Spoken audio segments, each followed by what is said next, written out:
Here we are with another edition of Minnesota Hockey's High Performance Hockey Insights. With us tonight we have Pat Westrum, scout for the Montreal Canadiens and coach-in-chief in District 6 here in Minnesota. Pat, thanks for joining us.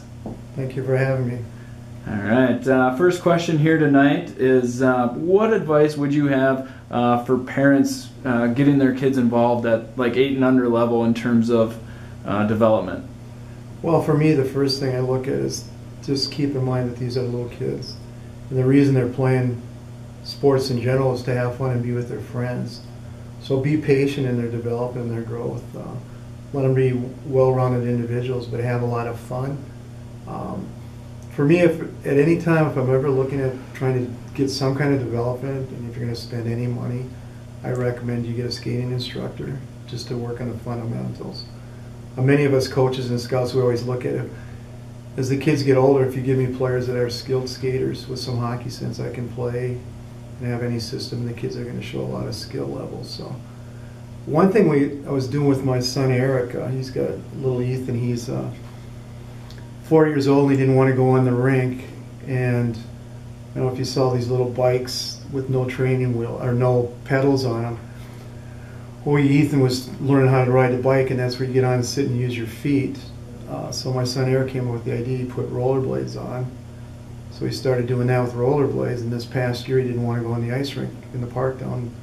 So Eric grabbed that little bike, put them on, got the skates on, and little Ethan took off. Eric was holding on to the back, and all of a sudden let it go, and he learned to have fun on the ice and balance and learned to maybe be a skater. So, but again, it was the fun that's part of the hockey. The kids will get better if they're having fun. Can C hockey players, squirts, peewees, can they eventually play at a high level, whether it's high school, college, and so on? Yeah, kids develop and grow at a different pace. I'll give an example of a group of kids that were in Apple Valley. My son Eric and many of his friends, they all played C hockey, squirt, and then Eric, in fact, ended up playing Bantam B hockey, and Chris Sikic, another player, played Bantam B hockey. So all the kids that played squirt hockey, C, and those two ended up playing on the state championship team at Apple Valley. Chris Sikic went on to play at Anchorage, Alaska, D1. He's coaching now, Apple Valley head coach.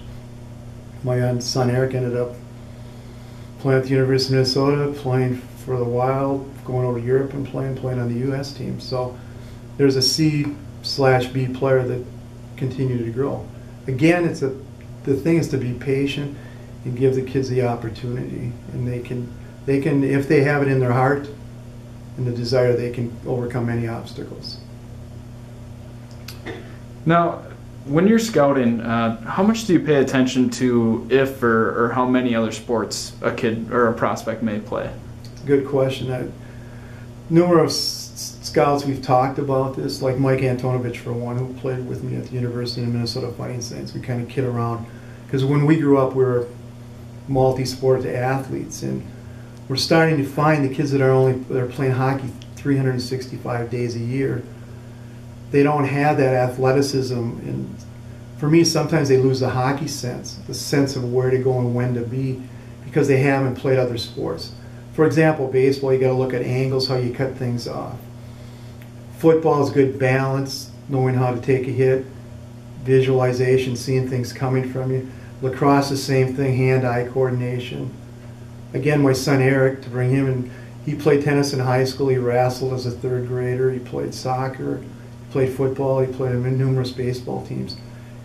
And it correlates. The kids that are athletes like that, they're better hand-eye coordination.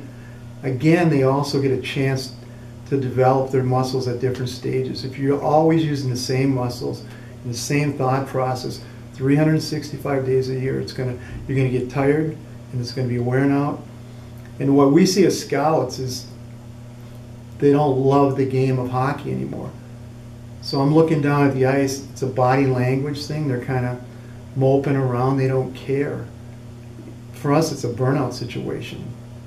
Again, you can go to Ryan McDonough for the Rangers, multi-sport athlete. Wayne Gretzky, multi-sport athlete. Those are two pretty good players.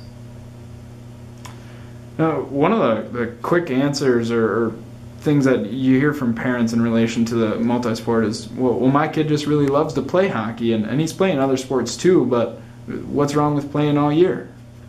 Again, he's going to get tired, for sure, both mentally and physically. And my question with these parents is, do they really want to play hockey? When did this start?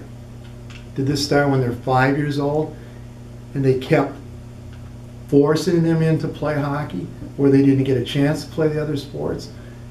And by doing that, another thing is, by playing different sports, you're meeting different kids socially too. So you get to meet and mix and match, and parents get to make more of a social growing up.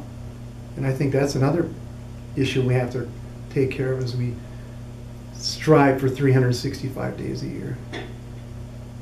Awesome. Well, thanks again, Pat, for joining us tonight, and certainly appreciate your insight.